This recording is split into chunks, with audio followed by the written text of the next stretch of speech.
இன்றைக்கி காயல் சமையல் பகுதியில் நம்ம பார்க்க போகிறது ஆட்டு மூளையை எப்படி க்ளீன் பண்ண போகிறோம், ப்ளஸ் இது சாப்பிட்றது உடம்புக்கு நல்லதா கெட்டதான்றதை நம்ம பார்க்க போகிறோம். ஆட்டு மூளையை க்ளீன் பண்ணுறது எல்லாத்துக்குமே மோஸ்ட்லி தெரிஞ்சிருக்கும். தெரியாதவங்களுக்காக பிகினர்ஸ்க்காக நான் அது சொல்கிறேன்.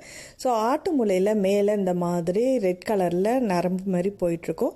ஸோ இதை நம்ம கத்தி வச்சு ரொம்ப க்ளீன் பண்ணணுன்னு கூட அவசியம் இல்லை. ஜஸ்ட்டு நம்ம இந்த மாதிரி மேலே உள்ள ஒரு அந்த நரம்பு பிடிச்சி இழுத்தாலே போதும், அந்த மாதிரி வந்துக்கிட்டே இருக்கும். ஸோ இந்த மாதிரி கையில் தண்ணி வச்சிங்க ஒரு பாத்திரத்தில் தொட்டு தொட்டு கொஞ்சம் க்ளீன் பண்ணும்போது ஈஸியாக நமக்கு அது எல்லாமே வந்துடும். ஸோ அந்த நரம்பு எல்லாத்தையுமே எடுத்துடணும், நல்லா சுத்தமாகணும். அந்த மாதிரி சிறுமூளையும் எடுத்துங்க, வீடியோ பார்த்துக்கிட்டே இருங்க. இப்போது இதை சாப்பிட்றது நல்லதா கெட்டதா அப்படின்றத நம்ம பார்க்க போகிறோம். ஒரு சிலர் ஆட்டு மூளையை தனியாக வறுத்து சாப்பிடுவாங்க. ஸோ தனியாக வறுத்து சாப்பிடும்போது எந்த ஒரு பிரச்சனையும் கிடையாது.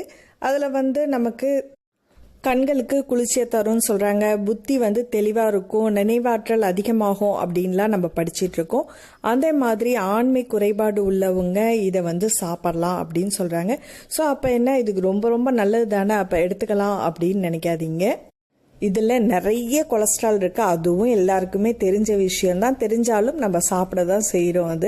இது செரிக்கிறதுக்கு எப்படியும் 3லேருந்து 4 மணி நேரம் ஆகும். இதுவே நார்மல் வெஜிடேரியன் சாப்பாடுனா 1 மணி நேரம் 1.5 மணி நேரத்தில் அது செரிச்சிடும். இது செரிக்கிறதுக்கு டைம் எடுக்கும். 30 கிராம் எடையுள்ள ஆட்டு மூளையில், அதாவது ரொம்ப சின்ன மூளை தாங்க, ரொம்ப பெருசுன்னெலாம் இல்லை, இந்த அளவுக்கு தான் இருக்கும், 30 கிராம்னு வச்சுங்க. அந்த 30 கிராம் ஆட்டு மூளையில் 1600 மில்லிகிராம் கொலஸ்ட்ரால் இருக்குது.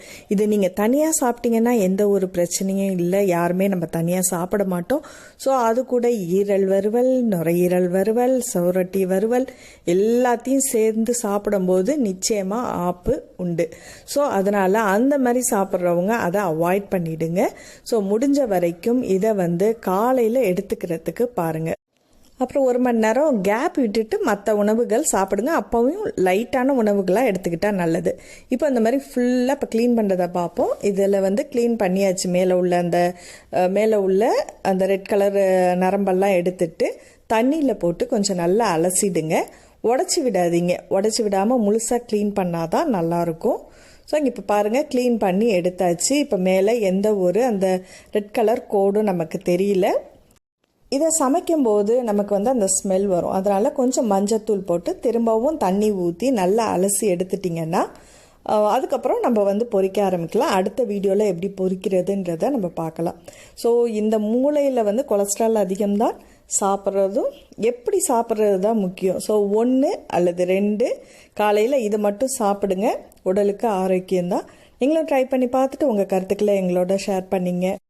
காயல் சமையல் பகுதி உங்களுக்கு பிடிச்சிருந்துச்சுன்னா மறக்காமல் லைக் பண்ணிவிட்டு சப்ஸ்கிரைப் பண்ணுங்கள். அடுத்த ஒரு ரெசிபியில் சந்திப்போம். நன்றி.